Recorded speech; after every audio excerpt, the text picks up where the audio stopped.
vais aussi parler de Jérémy Sourdril, qui est un autre faux prophète très présent sur Internet. Je ne sais pas si vous connaissez EMCI LTV. Non, c'est EMCI TV, mais c'est une chaîne de l'enfer. Pourquoi? Parce que c'est bourré de faux prophètes, bourré de faux enseignements. Et Jérémy Sourdril est celui qui a cofondé le site d'enseignement satanique le plus fréquenté de la planète. Ils disent d'enseignement chrétien, mais c'est un enseignement satanique. Et lui, il a cofondé donc, celui qui est le plus fréquenté de la planète. Donc imaginez, c'est vraiment le site le plus fréquenté au niveau chrétien, entre guillemets, de la planète. Ils ont 2 millions de vues par mois. Il y a 2 millions de personnes qui vont sur leur site par mois, c'est énorme. Et leur site s'appelle enseigne-moi.com. Donc c'est le site internet d'enseignement chrétien le plus consulté au monde. Donc c'est pas des petits faux prophètes, c'est vraiment des gens qui ont un gros impact, qui impactent beaucoup de personnes. Et on va lire quelques passages justement sur les faux prophètes. Vous pouvez aller dans 2 Pierre chapitre 2. 2 Pierre chapitre 2. Donc ça c'est vraiment un passage vraiment bien qui parle des faux prophètes. 2 Pierre chapitre 2 versets 1 et 2. La Bible nous dit, là c'est vraiment pour vous montrer que, parce qu'il y a des gens qui croient que les faux prophètes ça n'existe pas, que tout le monde est gentil, tout le monde est beau, tous les chrétiens sont les mêmes. Non, il y a des faux prophètes, la Bible nous avertit à de nombreuses reprises, et la Bible nous dit de les marquer, c'est-à-dire qu'il faut les citer. On ne doit pas seulement être passif en tant que chrétien, on doit justement trancher, et on doit dénoncer ces personnes-là. Il faut que des personnes disent, voilà, ceux-là, vous ne devez pas les écouter. Parce que sinon, les gens même des gens sauvés peuvent écouter ce genre de faux prophètes et être mélangés après. Bien sûr, ils n'auront pas un faux salut, mais ça peut leur enseigner tout un tas de fausses doctrines, ou même les faire douter et les faire chuter, en fait. Dans 2 Pierre chapitre 2, versets 1 et 2, il est dit « Mais il y a eu aussi de faux prophètes parmi le peuple, comme il y aura parmi vous de faux enseignants. » C'est une certitude, il y aura toujours des faux enseignants, toujours des faux prophètes. Et qu'est-ce qu'ils font? Qui introduiront furtivement des hérésies propres à la damnation. C'est pour ça que je l'ai appelé Lordship Damnation, parce que ce sont des hérésies propres à la damnation. Le salut de la seigneurie, ça enseigne un salut par les œuvres, donc ça damne les gens. Il est dit, reniant même le Seigneur qui les a rachetés, et feront venir sur eux-mêmes une rapide destruction. Et qu'est-ce qu'il est dit? Et beaucoup suivront leur chemin pernicieux, par lesquels on dira du mal du chemin de la vérité. Donc on a vu ces hérésies propres à la damnation, j'en ai cité quelques-unes, on en verra après. C'est ce qu'on va étudier dans ce message, que justement ça enseigne des hérésies propres à la damnation. Mais notez qu'il est dit, beaucoup suivront leur chemin pernicieux. Et qu'est-ce que je vous ai dit? Plus de 2 millions de visites par mois. Donc on voit, beaucoup suivent leur chemin pernicieux. Beaucoup de gens s'attachent à ces faux prophètes, beaucoup de gens sont attirés vers ces faux prophètes, parce que c'est l'orgueil, les gens veulent être sauvés par leurs œuvres, et malheureusement aussi parce qu'il n'y a pas beaucoup de bons enseignements hein, dans la francophonie, et c'est pour ça que nous on doit en donner des bons. Mais voilà, ces gens-là en plus ont plus d'1 million d'abonnés sur leur chaîne YouTube, donc c'est une énorme chaîne YouTube qu'ils ont, EMCI TV. On va lire Luc chapitre 16, je vais lire Luc chapitre 16, où il est dit versets 14 et 15, « Et les pharisiens aussi, qui étaient convoiteux, entendaient toutes ces choses, et ils le bafouaient. » Donc ils bafouaient Jésus-Christ, et il leur dit, donc ça c'est Jésus qui parle, et il leur dit, « Vous êtes ceux qui se justifient eux-mêmes devant les hommes, mais Dieu connaît vos cœurs, car ce qui est hautement estimé parmi les hommes est en abomination à la vue de Dieu. » Et ces faux prophètes, ce sont ceux qui se justifient eux-mêmes devant les hommes. Et je ne sais pas si vous avez noté, souvent les faux chrétiens se justifient eux-mêmes devant les hommes. Pourquoi? Parce qu'ils vont vous dire qu'ils sont repentis de leurs péchés, qu'ils sont meilleurs que les autres, qu'ils vivent dans la sainteté, qu'ils méritent d'aller au paradis. En fait, ils se justifient eux-mêmes au lieu de se baser sur la justification en Jésus-Christ. Ils essaient de se revêtir de leur propre justice au lieu de se revêtir de la justice de Christ. Parce que où est la limite? Quand on prêche la repentance des péchés, je vais y revenir, mais où est la limite? Quel péché? Combien de péchés? Combien de temps? On ne sait pas en fait. En fait, quand ils vous prêchent la repentance des péchés, c'est souvent la repentance de leur propre péché en fait. Et en plus, on ne sait pas ce qu'ils font en secret. Et donc, il est dit, vous êtes ceux qui se justifient eux-mêmes devant les hommes, mais Dieu connaît vos cœurs, car ce qui est hautement estimé parmi les hommes est en abomination à la vue de Dieu. Donc, hautement estimé parmi les hommes, comme MacArthur, Sourdril, c'est des gens qui sont hautement estimés, beaucoup de gens les estiment, beaucoup de gens les aiment, les admirent, mais ce qui est hautement estimé parmi les hommes est en abomination à la vue de Dieu. Dieu, il voit ça, pour lui, c'est une abomination. Et frère Arthur avait fait une excellente vidéo sur Jérémy Sourdril, je vous invite à la voir si vous ne l'avez pas vue. Mais plus de 90%, je n'ai pas compté, mais plus de 90% des messages qu'il y a sur la vidéo, c'est pour critiquer Arthur et c'est pour défendre Jérémy Sourdril. Pourquoi? Parce que la Bible dit dans Matthieu chapitre 7, verset 13, « Entrez par la porte étroite, car large est la porte et spacieux est le chemin qui conduit à la destruction, et il y en a beaucoup qui entrent par là. » Malheureusement, beaucoup de gens rentrent par le chemin de la destruction. Beaucoup de gens suivent les faux prophètes et aiment ce que les faux prophètes disent. Mais nous, on est là pour les gens justement qui cherchent la vérité, les gens sincères. Et il y a des messages positifs, Dieu soit loué. Donc quand on prêche contre les faux prophètes, il y a toujours des gens qui vont dire « Oui, c'est vrai, ça c'est un mensonge. Moi, je veux la vérité. » Et c'est ce que je veux vraiment, les gens qui écoutent aujourd'hui et qui justement suivent ces faux prophètes. Je veux qu'ils se rendent compte qu'ils sont justement dans un faux chemin et que ça va les damner en fait. Et donc beaucoup de commentaires critiquent le fait que l'on dénonce un faux prophète aussi. Il y a beaucoup de commentaires sur la vidéo d'Arthur qui disent voilà, vous ne devez pas critiquer, jugez pas afin que vous ne soyez pas jugés, jugez pas afin que vous ne soyez pas jugés, c'est sans arrêt ça. Comme si on ne pouvait pas dénoncer. Et qu'est-ce que dit la Bible en Matthieu chapitre 16, versets 17 et 18 ? Maintenant je vous implore, frères, notez ce qui cause des divisions et des offenses, contraires à la doctrine que vous avez apprise, et évitez-les. Car ceux qui sont tels ne servent pas notre Seigneur Jésus-Christ, ils ne servent pas à Jésus-Christ.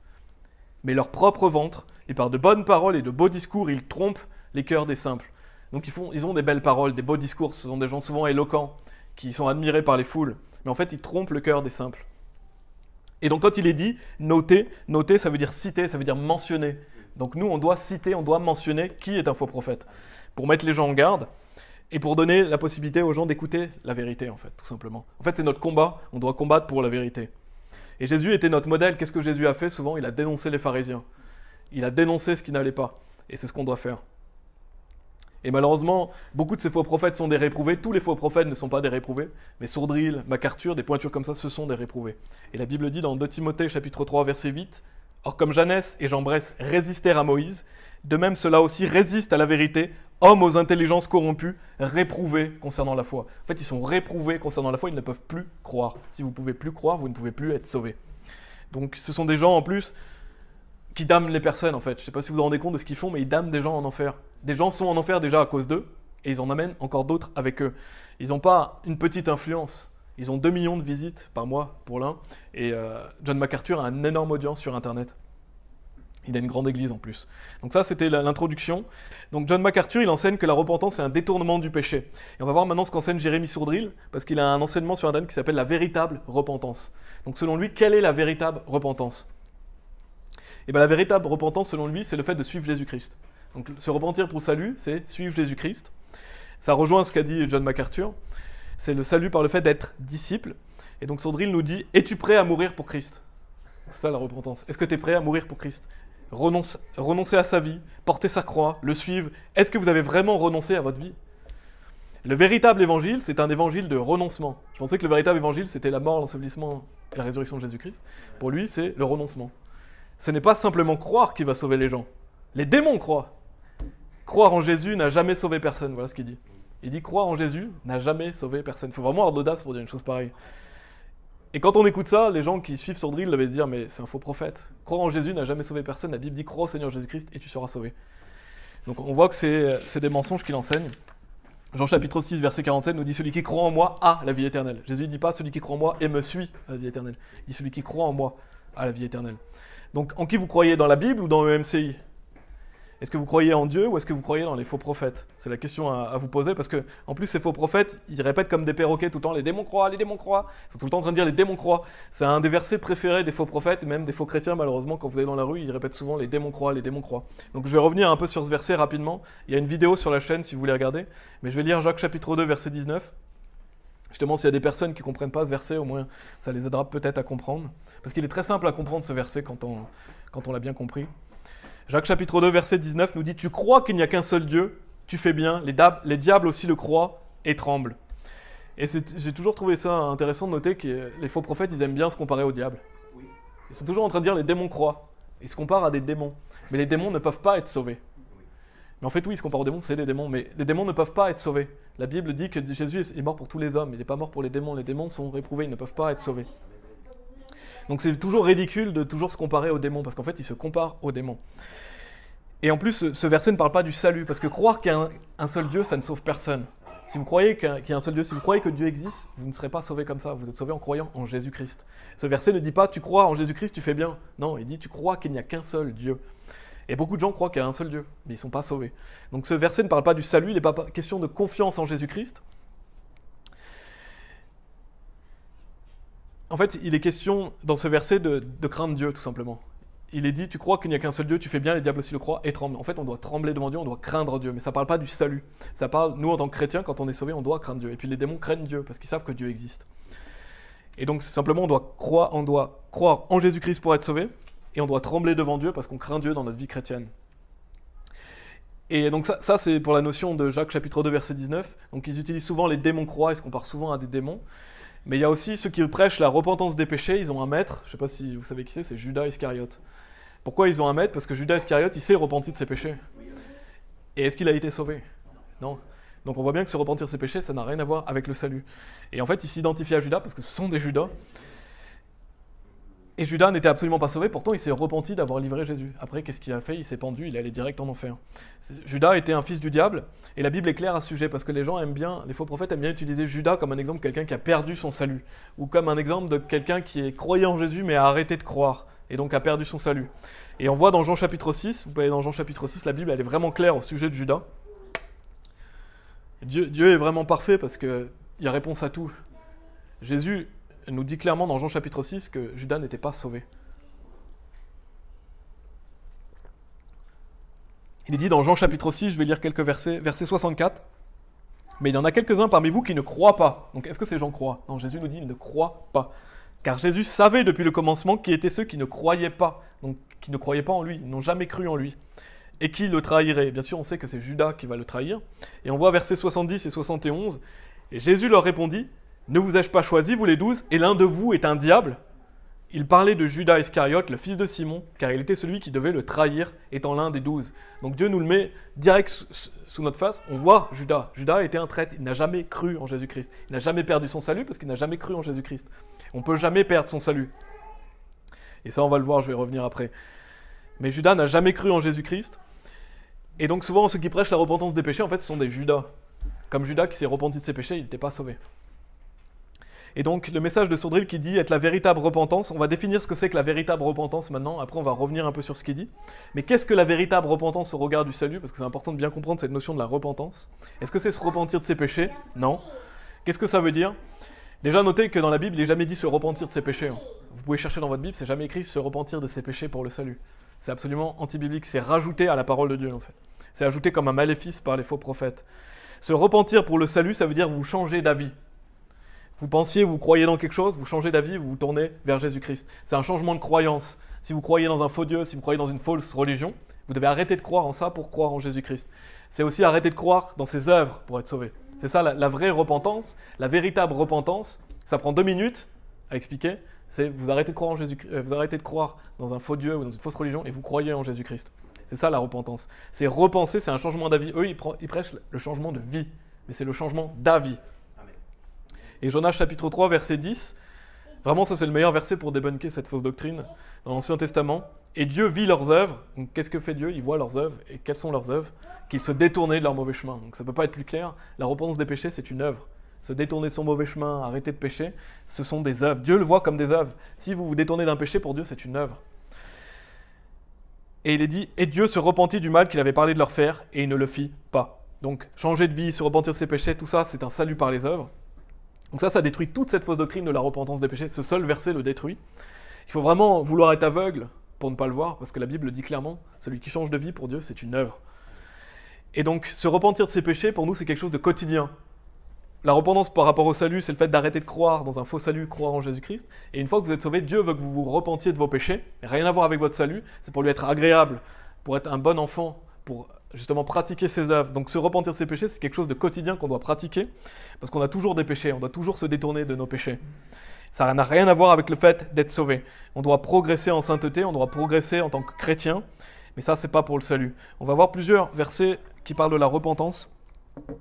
Donc quelle est la repentance au regard du salut? Donc là, j'ai déjà lu Jonas chapitre 3, verset 10, qui montre que la repentance des péchés pour le salut, c'est absolument pas biblique, ce sont des œuvres.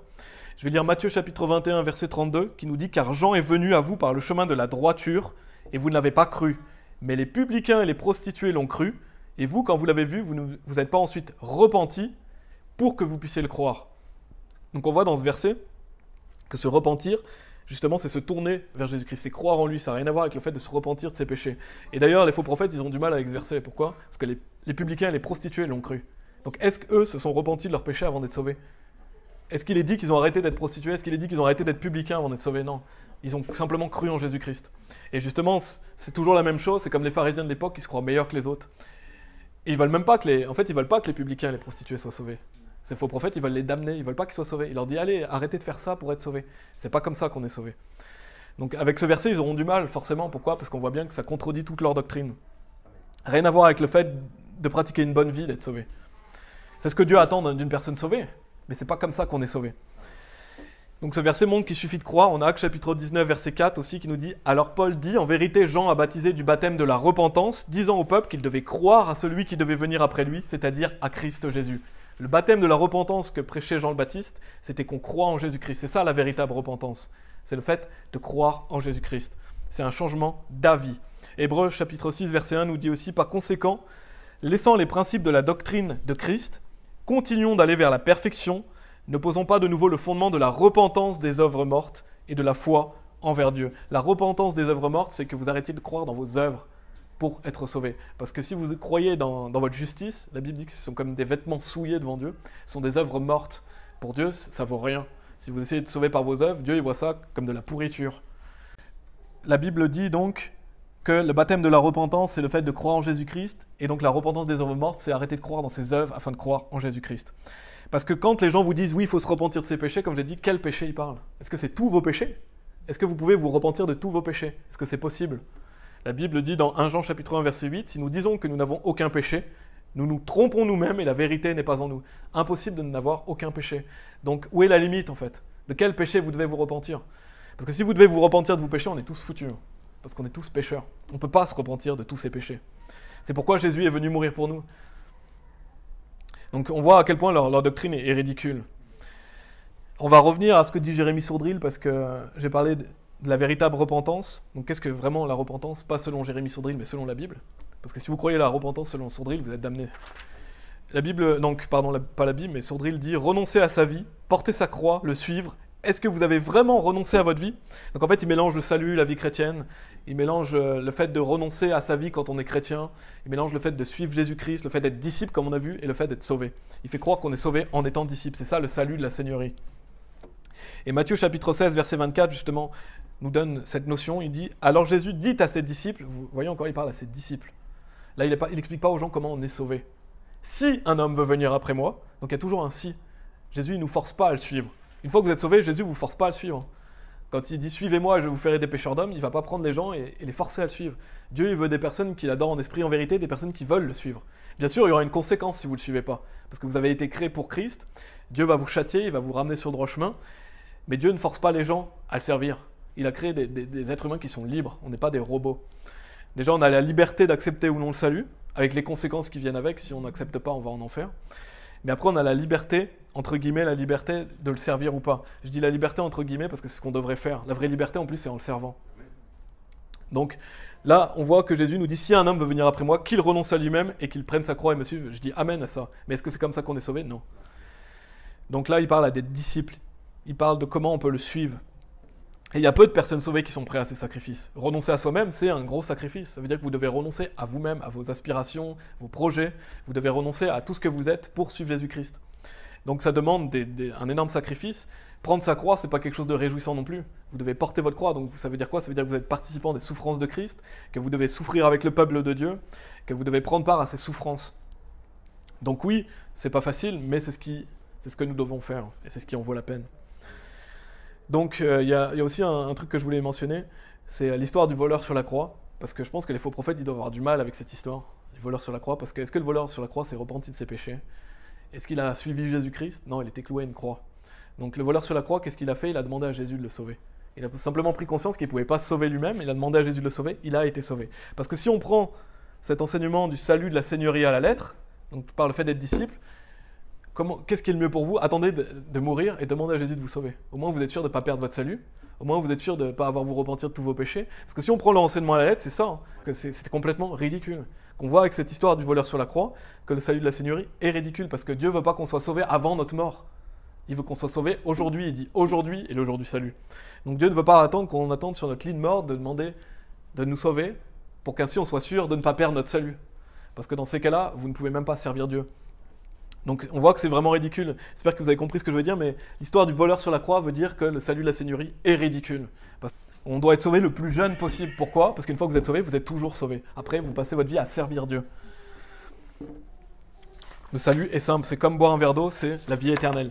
Et je vais revenir sur Matthieu chapitre 7, versets 21 et 23. Je reviens sur quelques versets, justement, pour débunker l'enseignement de Sourdril. L'enseignement de Sourdrel.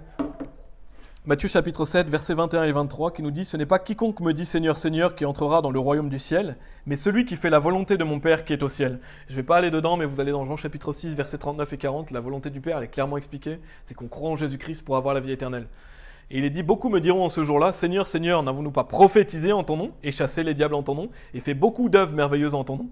Et alors je leur déclarerai, je ne vous ai jamais connus, retirez-vous de moi, vous qui pratiquez l'iniquité. » Et les faux prophètes aiment ce passage pour dire, voilà, il y a des gens qui ont cru en Jésus, Jésus va leur dire qu'il ne les a pas connus, parce qu'ils n'étaient pas disciples, parce qu'ils n'ont pas suivi Jésus-Christ, parce qu'ils n'ont pas fait les œuvres. Et pourtant, ces gens, qu'est-ce qu'ils mettent en avant? Leurs œuvres. En fait, ça parle exactement de ces gens qui essaient de se justifier par eux-mêmes. Ça parle notamment aussi des faux prophètes. Ce verset, en fait, les condamne et eux, ils l'utilisent pour essayer de justifier leur faux salut. Parce que ces gens-là, ils disent pas « Seigneur, j'ai cru en toi ». C'est pas ce qu'ils disent. Ils disent, voilà, on a fait des œuvres en ton nom, on a chassé les diables, on a prophétisé. Donc ces gens croient dans leurs œuvres, ils ne croient pas en Jésus-Christ. Donc c'est très simple d'analyser ce passage, ce ne sont pas des personnes qui croient en Jésus-Christ. Une personne qui croit en Jésus-Christ, il est dans celui qui a fait la volonté du Père, il est déjà sauvé en fait. Et on a dans Jacques chapitre 2, il y a un enseignement sur la chaîne YouTube, si vous voulez voir, sur la foi sans les œuvres est morte. Simplement je vais le mentionner parce qu'ils sont toujours en train de répéter la foi sans les œuvres est morte, notamment dans sa vidéo il le dit. Mais la foi sans les œuvres est morte, ça veut simplement dire que si vous ne mettez pas votre foi en action, elle n'est pas profitable aux autres. Ça veut dire que vous êtes inutile aux autres, mais vous n'êtes pas non sauvé. Parce que la foi envers Dieu, quand vous croyez en Jésus-Christ, vous êtes sauvé. Dieu n'a pas besoin que vous fassiez des œuvres pour prouver que vous êtes sauvé. Dieu sait que vous avez cru en lui. Donc ce que dit Dieu dans Jacques, d'ailleurs il s'adresse à des frères, il dit mes frères, il s'adresse à des personnes sauvées, c'est qu'on mette notre foi en action.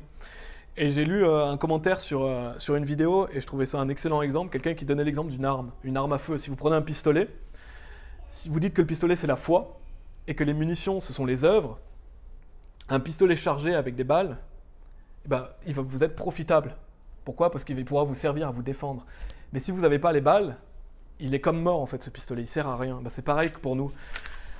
Si vous avez la foi mais que vous n'avez pas les œuvres, vous êtes inutile aux autres. Mais vous avez quand même la foi parce que vous n'allez pas dire « Ah, t'as un pistolet ?» T'as pas de balle, donc t'as pas de pistolet. Non, c'est ridicule. Pourtant, c'est ce que les gens disent. Si ta foi est morte, t'as pas la foi. Mais si tu as la foi, elle est simplement morte. D'ailleurs, Jacques chapitre 2, verset 17 nous dit « Oui, certainement la foi, si elle ne montre aucune œuvre, est morte étant seule. » Si elle est seule, c'est qu'elle existe. Et on sait, mais pour celui qui n'œuvre pas, mais qui croit en celui qui justifie l'impie, sa foi lui est comptée pour droiture. Donc quelqu'un qui ne fait pas d'œuvre, mais qui croit en Jésus-Christ, il est sauvé. Donc il dit aussi, le message de Jésus est un message de renoncement. Qu'est-ce qu'il dit? Il dit, tu dois renoncer à ta vie, tu dois renoncer à tes plans, à tes projets, à tout ce que tu as, à tout ce que tu aimes, à tout ce que tu possèdes, à tout ce que tu es pour le royaume de Dieu. Voilà le message de Dieu, même à ta femme et à tes enfants. Voilà, ça c'est le salut pour lui. Tu dois renoncer à ta femme, tes enfants, à ta vie, à tes projets, à tout ce que tu as. Bah, bon courage avec ça. Personne ne serait sauvé comme ça. Et si vous croyez que ces personnes sont des hommes de Dieu, en écoutant ce message, vous dire non, c'est pas possible, c'est un mensonge, c'est une blague. Et dans Matthieu chapitre 23, Jésus qui dénonce les faux prophètes nous dit au verset 4, en parlant des pharisiens, « Car il lie des charges pesantes et pénibles à porter. » C'est pas ce qu'il est en train de faire là. Il lie des charges pesantes et pénibles à porter. Imaginez-vous, vous devez renoncer à vos enfants, renoncer à votre femme pour être sauvé. C'est des charges pesantes, des choses qu'on ne peut pas faire. Et des choses qu'on ne doit pas faire, justement, on doit prendre soin des siens. Et les mettre sur les épaules des hommes, mais eux-mêmes, ils ne veulent pas les bouger avec un de leurs doigts. C'est exactement ce qu'ils font, ils mettent des charges pesantes sur les gens, ils leur font croire qu'il faut tout un tas d'œuvres pour être sauvés. Et Matthieu chapitre 23, un peu plus loin, versets 13 et 14, donc là j'ai lu le verset 4. On voit, c'est toujours la même chose, il lit des charges pesantes et lourdes à porter, pénibles à porter. Matthieu chapitre 13, versets 13 et 14, il est dit « Mais malheur à vous, scribes et pharisiens, hypocrites, car vous fermez le royaume du ciel aux hommes, car vous n'y entrez pas vous-même, ni ne permettez à ceux qui entrent d'y entrer. » C'est ce qu'ils font, ils ferment le royaume du ciel aux hommes. Ils n'y sont même pas rentrés eux-mêmes. « Malheur à vous, scribes et pharisiens, hypocrites, car vous dévorez les maisons des veuves, et en prétextant faire de longues prières, par conséquent, comment Jésus les voit, là justement, vous recevrez une plus grande damnation. » Ces gens-là ont une plus grande damnation parce qu'ils damnent les autres. Et donc ils ferment la porte en enseignant un faux salut. Et notez qu'il est dit en prétextant faire de longues prières. Et une des émissions faire de MCI TV, c'est prières inspirées. C'est pas un hasard. Parce que ces gens-là, ils aiment faire des longues prières devant les gens, ils aiment paraître pieux, meilleurs que les autres, ils font des longues prières. Et comme les pharisiens de l'époque. Et c'est pas un hasard si une des émissions phares de MCI TV s'appelle prières inspirées. Parce qu'ils font des longues prières, ils se font paraître pieux, comme s'ils avaient une relation particulière avec Jésus, ils étaient meilleurs que les autres, et ils pouvaient même prier pour tout le monde, etc.